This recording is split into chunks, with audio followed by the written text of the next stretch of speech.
every story appears ordinary till you see the core side of it. And what you're looking for is a story behind the news. We bring it to you from Lagos, the commercial capital of Nigeria. Giving you all sides and political stories round the clock. Every detail from the start line to the final whistle. CoreTV News, expanding your view.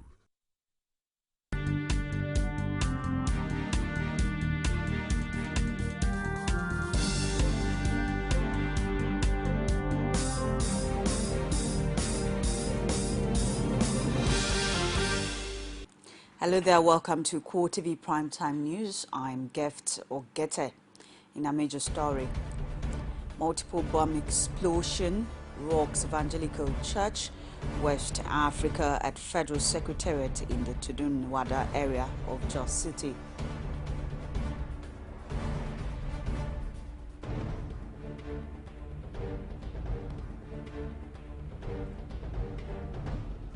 Also in this program, scores of former members of the militia group movement for the emancipation of the Niger Delta urged President Muhammadu Buhari to formulate policies in tackling the rising insecurity and economic challenges in the country.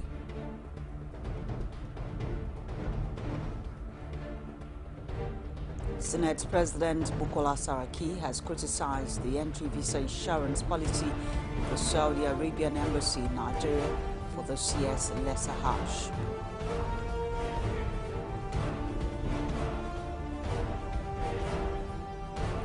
And outside Nigeria, Greece has agreed to introduce new legislation by Wednesday of new reforms on VAT and pensions in a new move to salvage its debt crisis.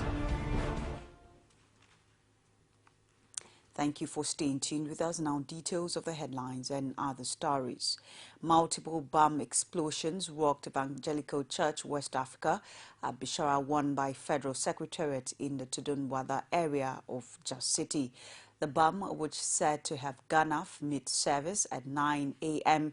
when Christian faithfuls were in worship, a second bomb which failed to detonate was noticed and quickly neutralized by the church security officers in conjunction with men of the anti-bomb squad who arrived at the scene in a swift response.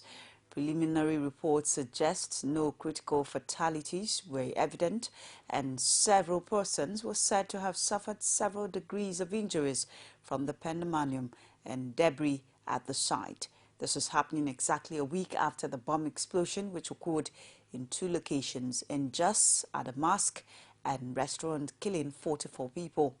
Jos, the Plateau capital, has witnessed a significant escalation in bombing and Boko Haram-related atrocities lately. It has equally witnessed significant level of attacks from Fulani headsmen, where they sack entire village, killing and maiming scores of people.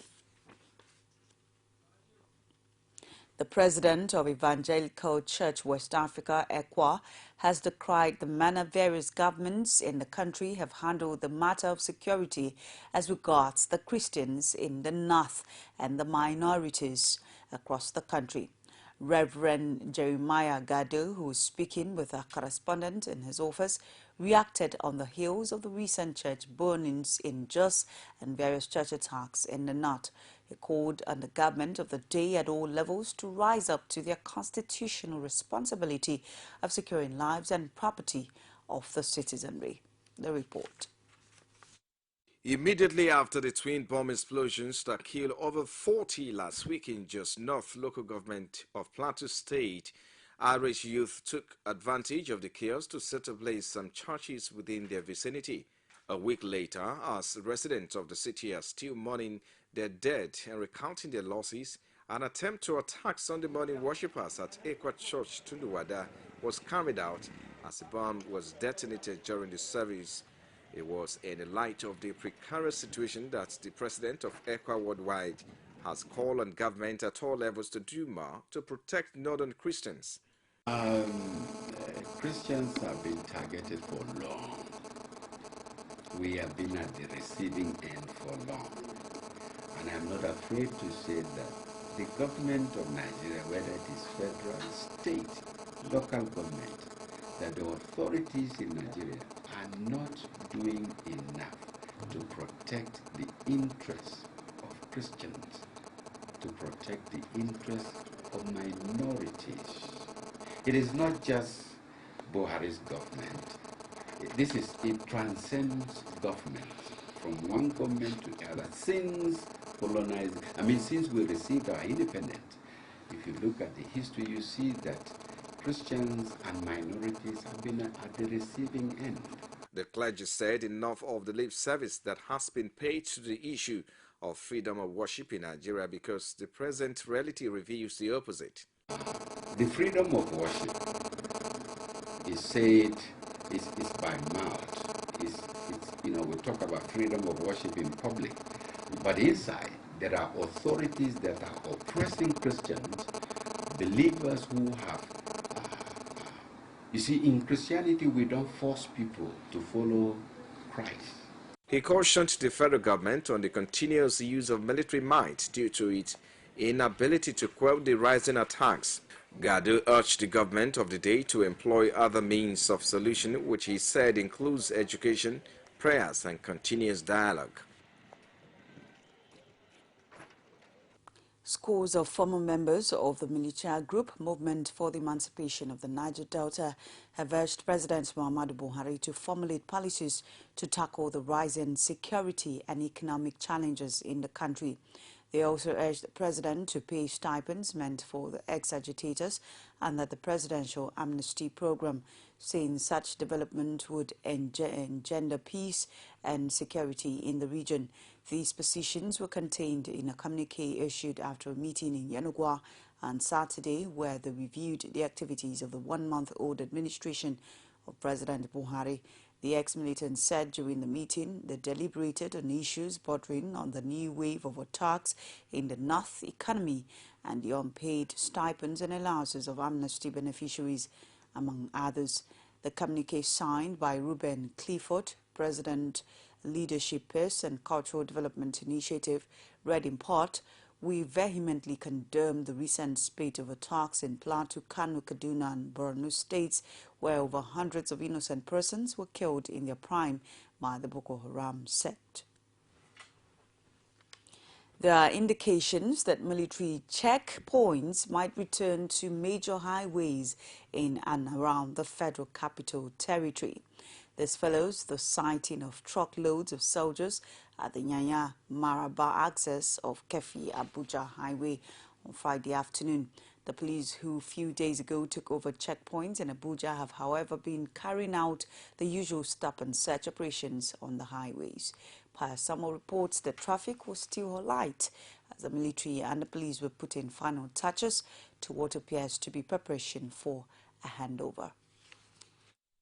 It is only a few weeks after military checkpoints were dismantled and soldiers ordered out of highways across the country.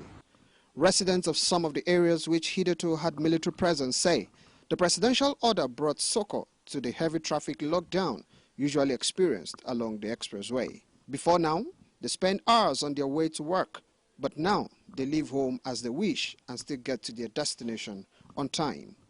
Felicia is on her way out at 11:57 a.m. and she told CoreTV why she is leaving home at the time. When you wake up 7 o'clock, before you get to work, it will be 9:30, 10 o'clock. But now, at least 30 minutes on the road or 20 minutes, I think it's better now. For many commercial motorcyclists, the decision to dismantle checkpoints is a good one. They clearly don't want the military back on the road because of the effect on their operations. Now they make money past the more than that. Sometimes they stop us. Sometimes they will allow us pass myself.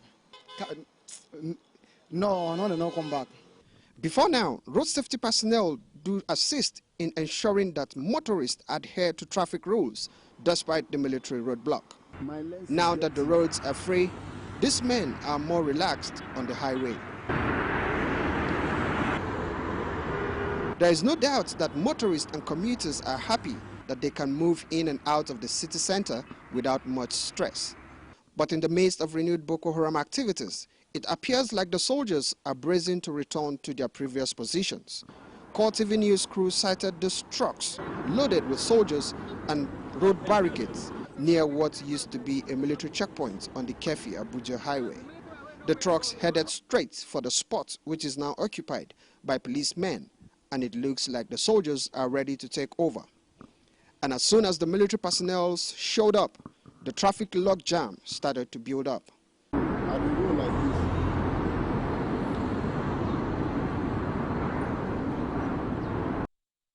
On sighting the military trucks, some road users shared their views on the development. Some say the soldiers should not be allowed to come back, while others say it's only the military that can contain Boko Haram. As regards to the military being back on the checking point, I don't like it.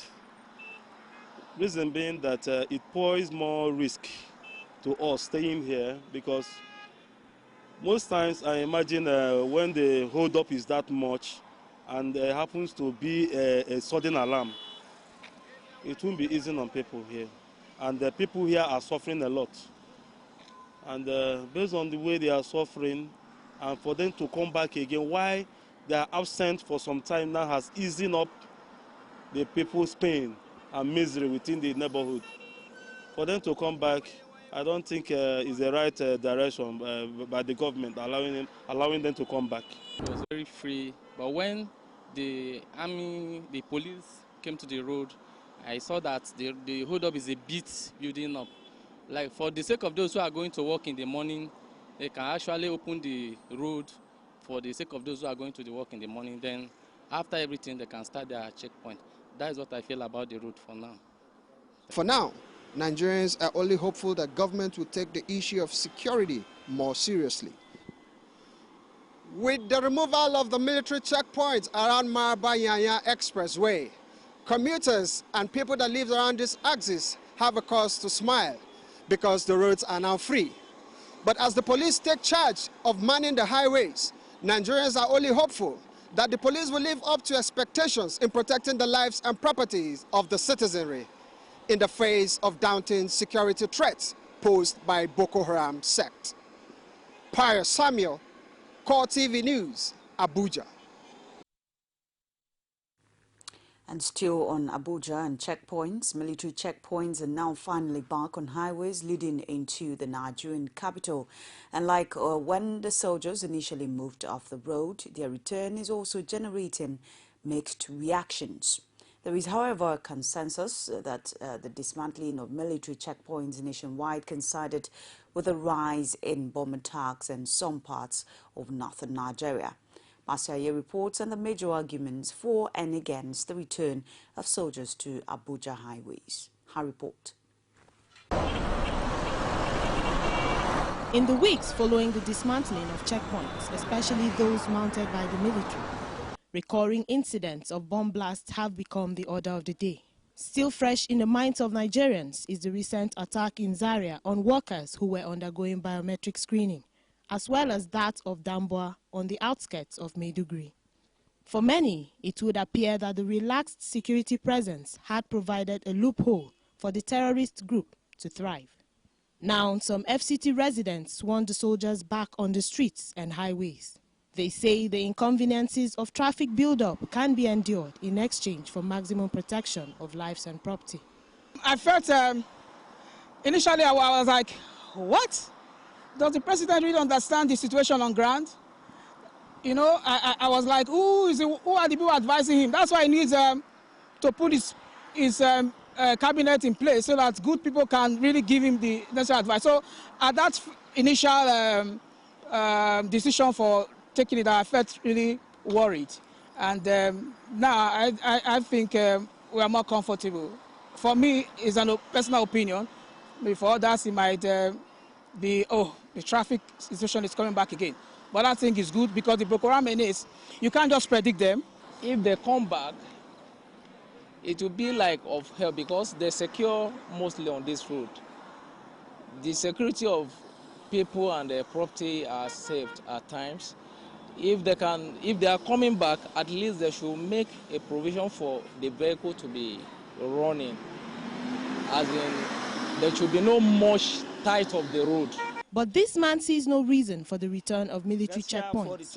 He maintains that their return would only bring more harm to citizens and called on government to adopt other security measures. The reason is that since when the security are in the checking point for a long time, no any one day that they arrest any one of these terrorists or they arrest them with bomb or with anything. But we are the one that are suffering for it. Anytime you want to enter town, hold on, instead to enter town, you reach town around 9 o'clock, sometimes we reach 12. So I don't see the reason that bringing them back, because there is no, I don't know which work they are doing there. They are just staying just to support people, because since they are there, no anyone there that they arrest any suspect, so there is no need for them to be on the road. That is what we want. And if they want to use security purpose for people, let them put some camera that can be helping them for their work. For those who want the checkpoints back, it appears their prayers may receive answers soon. In the end, these citizens expect that government should from here on face the issue of national security squarely. Basia Ye, CoreTV News, Abuja. Friends in the Gap Advocacy Initiative, our parliamentary advocacy, wants the Senate to probe the circumstances that led to the emergence of the 2015 Senate rules. This, it says, is with a view to establishing whether it was forged as alleged by members of the Senate Unity Forum. The group said in a statement issued by its Executive Director George Oji that there is need to find out whether the amendment of the rules was done in accordance with Order 110 of the 2011 Senate Standing Order. The advocacy group is also demanding that anyone found culpable in the unlawful printing of the new Senate rule should be prosecuted in court, since there is no immunity against prosecution for any lawmaker in the Constitution. While noting that its call for probe is not about the Deputy Senate President, Ike Kwemadu, or any other individual, it urged that members of the National Assembly are expected to leave above board and not engage in any form of criminal activities. Friends in the Gap Advocacy Initiative is also seeking a quick and timely resolution of the current crisis of leadership in the two arms of the National Assembly. The senator representing Zamfara Central Senatorial District, Kabel Marafa, said on Sunday that the Senate President lacked both moral and constitutional rights to summon the Permanent Secretary, Federal Ministry of Finance, for briefing on the state of the economy. Marafa, the spokesman for the Senate Unity Forum, stated this in a statement issued in Abuja. He said Singh Saraki had allegedly violated some sections of the Constitution to emerge as Senate President on June 9. He cannot accuse another person of committing the same offense he had committed.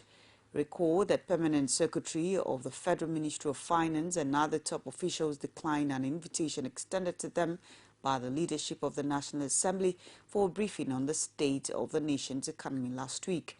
According to sources close to the leadership of the Senate, the Permanent Secretary was said to have shunned the meeting because there was no clearance from the presidency to honor the briefing. Senate President Bukola Saraki has criticized the entry visa assurance policy of the Saudi Arabian embassy in Nigeria for this year's last Hajj. Saraki, who arrived Medina on Saturday, listened to complaints from some Nigerians who are performing the Lesser Hajj and noted that the Saudi authorities refused to articulate a visa policy which potential visitors to the Holy Land can follow and obtain their entry visa without any difficulties once they meet the requirements. The Senate President said some Nigerians informed him that they had to send their passports through Saudi embassies in other West African countries where the cost of the visa was less, and they did not need to go through the hardship experienced in Nigeria. He, however, reassured Nigerians who complained to him that the Saudi visa policy will be one of the issues the Senate will look into when it assumes plenary later in the month. Senator Saraki ordered that the Saudi authorities, as well as the Ministry of Foreign Affairs in Abuja, will be engaged to find a lasting solution to the problems of visa assurance to Nigerians by the Kingdom of Saudi Arabia. It's CoreTV Primetime News. We'll take a break. Stay with us.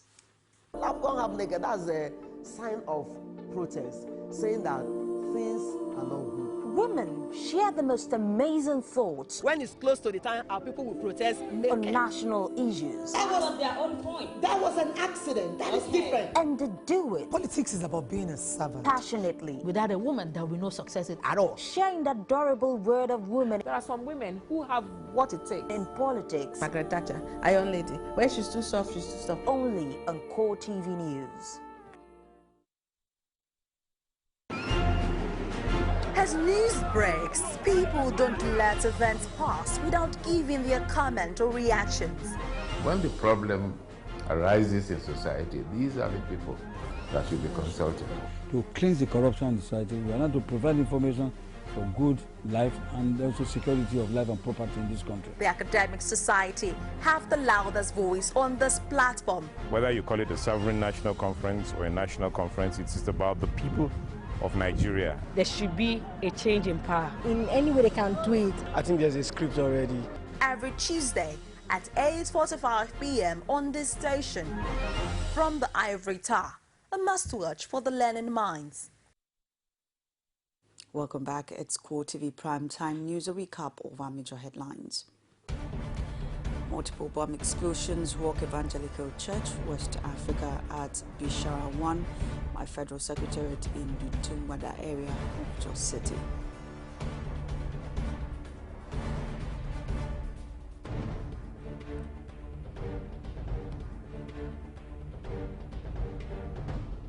Scores of former members of the militia group Movement for the Emancipation of the Niger Delta have urged President Muhammadu Buhari to formulate policies to tackle the rising insecurity and economic challenges in the country.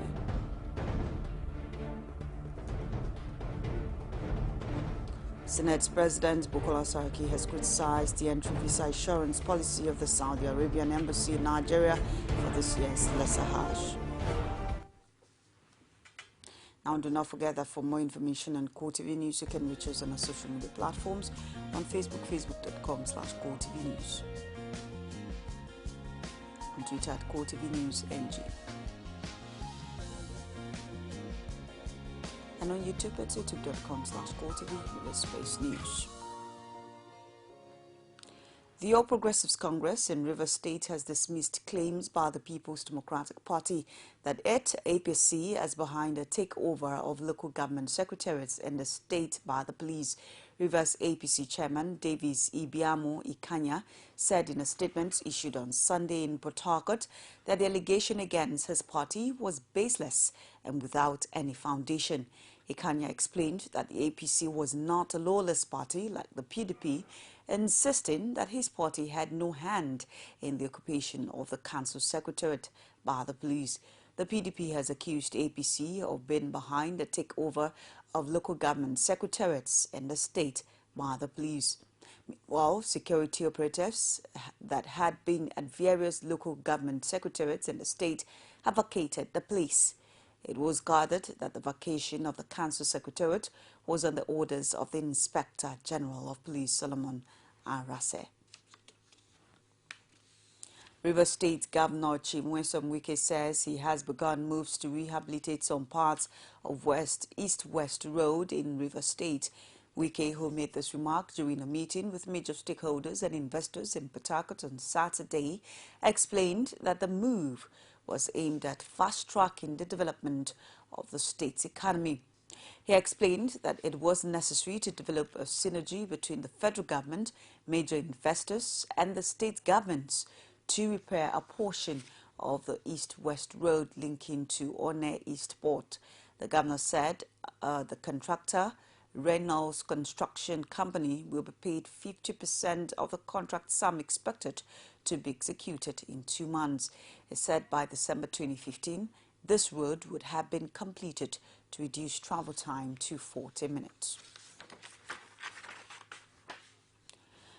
The news of a community in Kwara State, Aruago, hit headlines and the communal clash raging on between the Fulani herdsmen, leading to the arrest of some members of the community and taken to Abuja. This has also sparked protest and petition to the Inspector General of Police by the community through the National Human Rights Commission. And this report, CoreTV crew visited the community to dig deep into the matter. Rashid reports. We do apologize, we cannot bring you that report immediately. We'll sort it out and bring it to you in our subsequent news bulletin. Lagos State Governor Akinwumi Ambode on Sunday assured residents in Ekpe area of the state that the ancient town will witness infrastructural development in the course of his administration. The governor, who gave the assurance while speaking at a special Ramadan lecture held at the premises of the local government council, thanked the people for the support shown to the All Progressives Congress, APC, during the electioneering campaign, promising that the development of Ekpe is uppermost in his heart. He assured residents of the area that his government will reciprocate the gesture by carrying out infrastructural projects that would make life comfortable for them.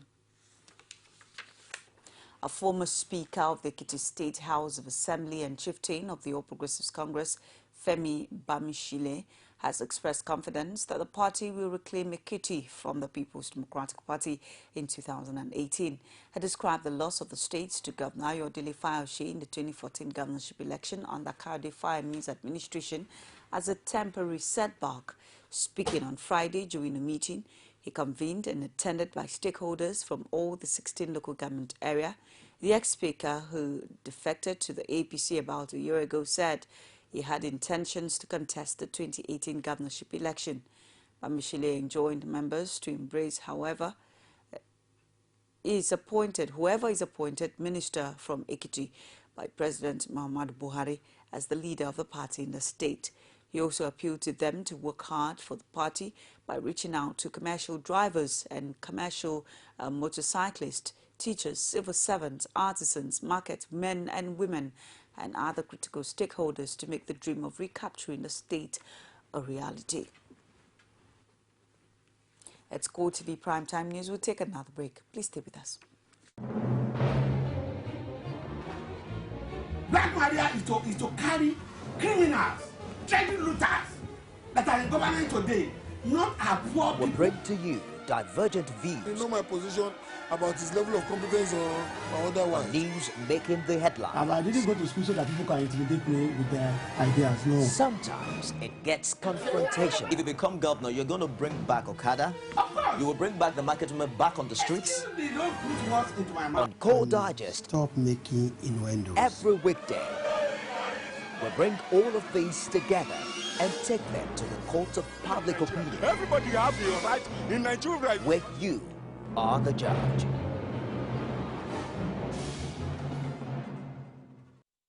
You can now watch CoreTV News live from anywhere in the world on our website www.coretvnews.com. Click on Live TV on our website and watch us live. And welcome to CoreTV Primetime Days. To follow us on Twitter, click on Twitter icon on our website.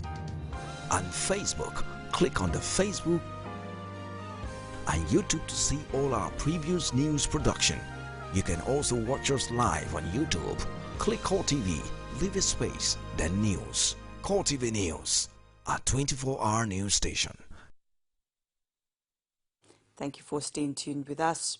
The Socio-Economic Rights and Accountability Project has raised the alarm over alleged corruption being perpetrated within the Niger Delta Presidential Amnesty Program. The organization, which said complaints of corruption within the Niger Delta Amnesty Program has come to its notice, is seeking an urgent probe of the program by President Muhammadu Buhari. In a petition dated July 10, 2015, and addressed to the President, Serap said, based on the complaints that it received, the organization was concerned that accrued allowances to some of the participants in the program might have been stolen, diverted or mismanaged.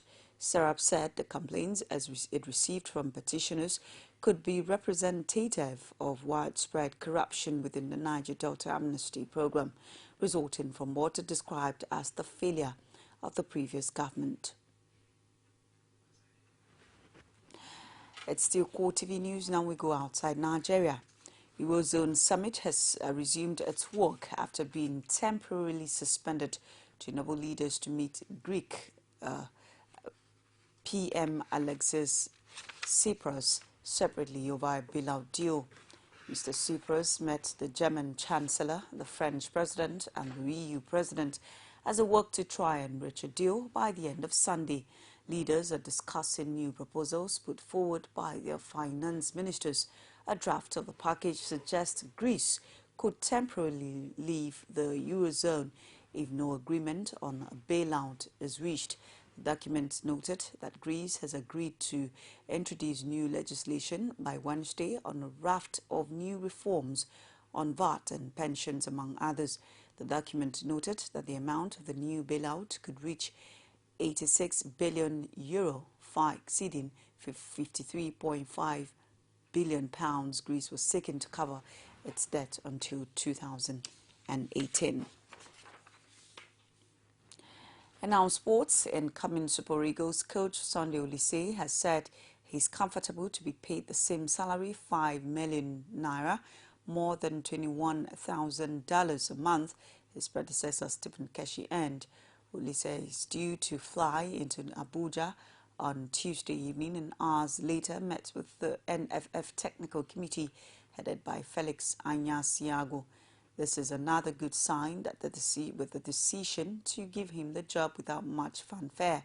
A top official said the NFF have confirmed Oliseh 40 will replace Keshi and he will be handed a 5-year contract.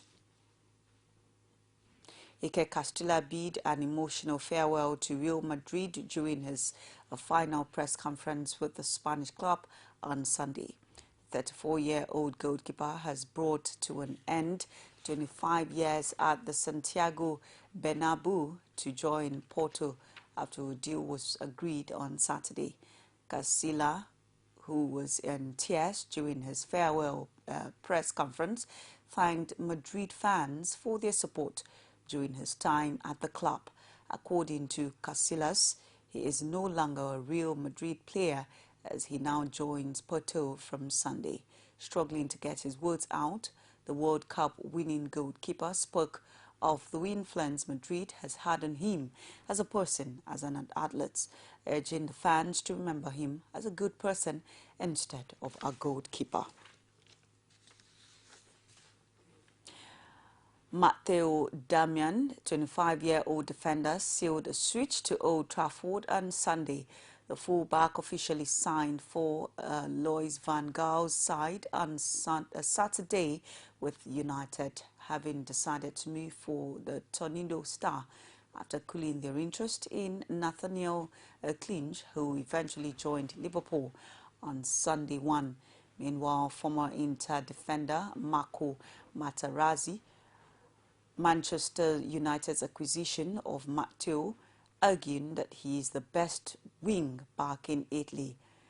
Darmian, who has been capped 13 times by Italy, is expected to go straight into Van Gaal's starting 11 for the new campaign. Let's go TV Prime Time News now. Before we go, a recap of our major headlines. We told you that multiple bomb explosions rocked Evangelical Church, West Africa, at Bishara 1 by Federal Secretariat in the Duntum area of Jos City.